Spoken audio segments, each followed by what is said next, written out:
हम आपको लेकर चलते हैं हमारे खास साझा प्रोग्राम में।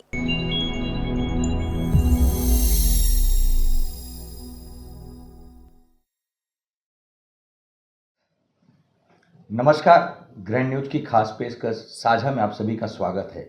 और आज साझा करने वाले हमारे बीच ऐसे शख्स मौजूद हैं जिनका नाम किसी ख्याति से कम नहीं है और प्रसिद्धि में इतने माहिर हैं कि शायद उनका नाम सभी कोई जानते हैं। फिर भी एक बार छोटा सा परिचय कराना चाहूँगा। हमारे बीच अभी मौजूद है साझा करने के लिए डॉक्टर कमलेश मौर्य, जो प्रसिद्ध यूरोलॉजिस्ट हैं। हम उनसे चर्चा करेंगे। सबसे पहले तो आपका बहुत बहुत स्वागत है डॉक्टर साहब।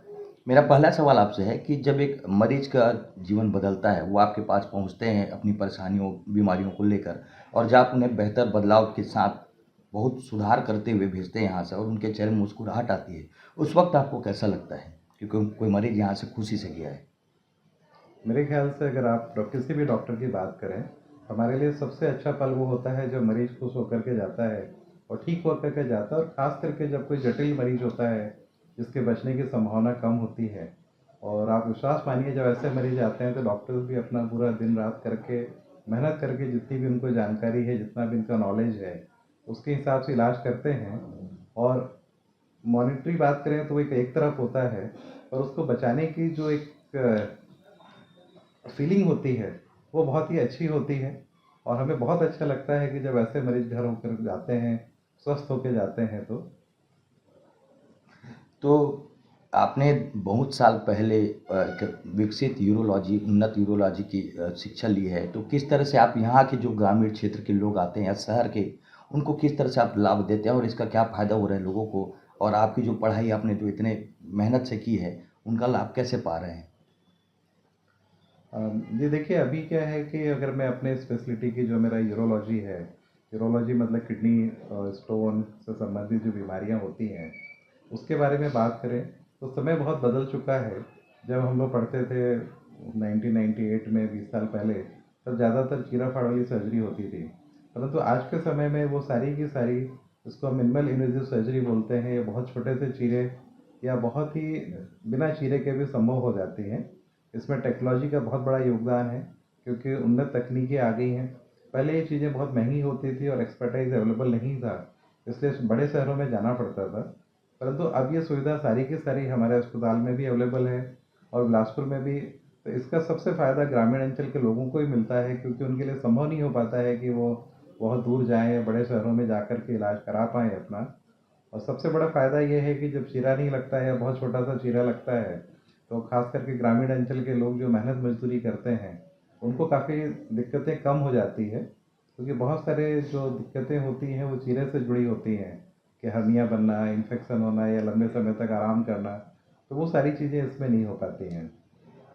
सर, एक एक सवाल जो लगातार बार-बार आता है कि जो महिलाएँ हैं, उन पे यूरिन इन्फेक्शन बार-बार होते रहता है। क्या कुछ जी इसकी वजह होगी सर? जी, ये आपने बहुत अच्छा सवाल किया है, क्योंकि महिलाओं में यूरिन इन्फेक्शन बहुत कॉमन है। और ख़ास करके क्या होता है कि जब मीनोपॉज़ होता है, जब उनकी माहवारी बंद होती है, उसके बाद में शरीर में जो परिवर्तन आते हैं, उसकी वजह से उनको यूरिनरी इन्फेक्शन काफ़ी कॉमन हो जाता है, और वो उसके लिए ज़्यादा संक्रमित होने के लिए अ, हो जाते हैं। तो ऐसी स्थिति में सबसे बड़ा जो होता है कि ये इन्फेक्शन किसी भी खान-पान से नहीं होता, ये बाहर से होता है। तो पहली सावधानियाँ जो हमारी महिलाएँ कर सकती हैं कि वो कहीं भी जब वॉशरूम वगैरह यूज़ करते हैं तो वो साफ़-सुथरी जगह पे जाएँ। जो हमारे यहाँ बहुत दिक्कत होती है कि सार्वजनिक स्थानों पे बहुत अच्छे साफ़-सुथरे बाथरूम नहीं होते हैं, उसकी वजह से इनको बार-बार इन्फेक्शन होता है। और जब एक बार इन्फेक्शन हो जाता है तो उन लोगों को ये बार-बार होता रहता है। तो उसके लिए हमें समय देना पड़ता है, प्रॉपर ट्रीटमेंट कराएँ। और कभी-कभी ये ट्रीटमेंट हमारा 4 से 6 महीने तक भी चलता है, ताकि उनको बार-बार ना हो। सर, किडनी स्टोन की भी जो समस्या है लगातार आ रही है। किडनी स्टोन आखिर क्या वजह होती है ये किडनी स्टोन होने की? काफ़ी जी। समस्या से लोग ग्रसित रहते हैं। जी, किडनी स्टोन की समस्याएँ तो पहले भी थी और अभी भी हैं। और एग्ज़ैक्ट कारण तो अभी भी कोई ढूँढना बहुत मुश्किल होता है, क्योंकि आपके शरीर के अंदर ही चीज़ें होती हैं। जी। और बेसिकली एक आप देखें फिज़िक्स की जो ये केमिस्ट्री कह सकते हैं, कि जब भी कोई सॉल्यूट ज़्यादा होगा, जहाँ पे कैल्शियम और सोडियम चीज़ें ज़्यादा होंगी, तो प्रेसिपिटेट होता है। तो उसकी वजह से स्टोन्स बनते हैं। अब वो यूरिन में क्यों ज़्यादा होते हैं, किसी के में होते हैं, किसी के में नहीं होते हैं, ये चीज़ें पूरी तरह मेडिकल साइंस समझ नहीं पाया है। प्रयास जारी है और जिस दिन हम शायद इस चीज़ को समझ लेंगे तो उसका हम प्रिवेंशन भी रोक सकेंगे। अभी के फ़िलहाल में तो यही है कि कुछ ना कुछ शरीर के अंदर एक चीज़ होती है जिसकी वजह से स्टोन्स बनते हैं, और अगर स्टोन्स बड़े हो जाते हैं और ऐसे होते हैं जिससे कि मेरे शरीर को नुकसान होने की संभावना हो, तो हमें उसका इलाज करना पड़ता है। छोटे स्टोन रहते हैं तो उन्हें ऑपरेशन की ज़रूरत नहीं पड़ती, हम खाली इंतज़ार करते हैं और वेट एंड वॉच कर सकते हैं। सर, देखा जा रहा है कि महिलाओं में इनकॉन्टिनेंस और पुरुषों में प्रोस्टेट की समस्या भी लगातार आ रही है, लेकिन वो शर्म और झिझक की वजह से बोल नहीं पाते, किसी को बता नहीं पाते। ऐसे जो लोग पीड़ित हैं उनके लिए एक सुझाव दे देते आप चैनल के माध्यम से ज़रा। जी बिल्कुल। आपने 2 चीज़ों के बारे में बात की, एक तो महिलाओं के इनकॉन्टिनेंस की और पुरुषों की। दोनों अलग-अलग चीज़ें हैं। महिलाओं में जो इनकॉन्टिनेंस होता है वो उम्र के साथ में होता है। उसकी सबसे बड़ी प्रमुख वजह ये होती है कि जब उनका गर्भ धारण करते हैं तो उसकी वजह से उनकी योनि में जो मसल्स होती हैं वो लूज़ हो जाती हैं। तो जब तक यंग रहते हैं तब तक तो उतना पता नहीं चलता, पर उम्र के साथ-साथ मसल कमज़ोर होती है और उनको एक लीकेज की समस्या होती है, जो बहुत कॉमन है और बहुत सारी महिलाएं इसको एक नॉर्मल मान करके चलती हैं। पर इसमें शुरुआती समय में हम दवाइयाँ दे सकते हैं जिससे कि कंट्रोल होता है। कुछ एक्सरसाइजेज़ होती हैं जिससे कि इसको कंट्रोल किया जा सकता है। पर अगर बहुत ज़्यादा लीकेज होती है, कई बार छींकने से, वज़न उठाने से, चलने से भी यूरिन निकल जाता है, उस स्थिति में फिर उनको ऑपरेशन की ज़रूरत पड़ती है, और ऑपरेशन उपलब्ध है आज के समय में, तो जो आसानी से हो जाते हैं और बहुत ज़्यादा ऑपरेशन रिस्की भी नहीं रहते हैं। तो जो ऐसी महिलाएं हैं उनको कराना चाहिए, तो इसका इलाज संभव है। पुरुषों की हम अगर बात करें तो पुरुषों में उम्र के साथ में एक प्रोस्टेट ग्रंथि होती है जो बढ़ती है, उसकी वजह से दिक्कत होती है। उसमें भी समस्या ये होती है कि चीज़ें बहुत धीमे में समय और लंबे समय में होती हैं। तो लंबे समय में होने के कारण इसको ज़्यादातर पुरुष जो है ये समझते हैं कि अरे ये तो उम्र का प्रॉब्लम है, उम्र की वजह से हो रहा है।